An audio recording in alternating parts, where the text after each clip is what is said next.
Ibinida ng Bureau of Customs na malaki na ang nabawas sa bilang ng mga smuggler sa Pilipinas. Kasunod na rin yan ang utos ni Pangulong Ferdinand R. Marcos Jr. na mas paigtingin ang pagbabantay sa mga smuggler, lalo na sa bigas.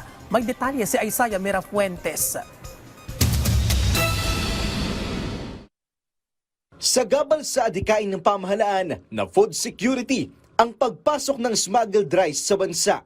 Ito yung mga bigas na pinupuslit at iligal na ibinibenta sa merkado.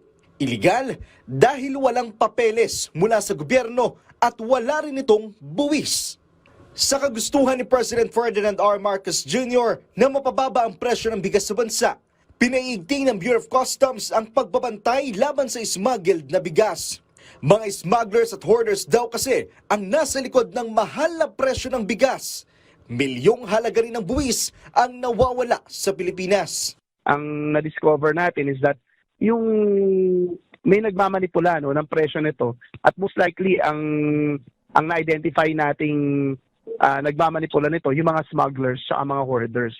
So nung na-identify natin yung problemang yun, nagkaroon ng programa ang pamahalaan sa pamumuno ng Department of Agriculture at ng Bureau of Customs.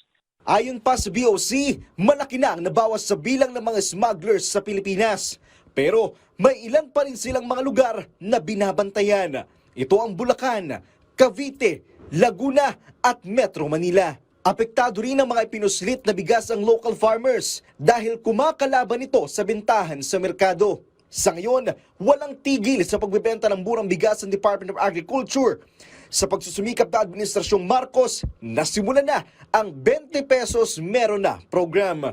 Kasi again, uulitin natin, ang target muna nitong phase 1 ng Benting Bigas Meron Na program ay yung ating mga vulnerable sector ng ating lipunan. So ulitin ko lang ulit, membro ng 4P, senior citizen, PWD, saka mga solo parents. Isaiah Mirafuentes para sa Pambansang TV sa Bagong Pilipinas.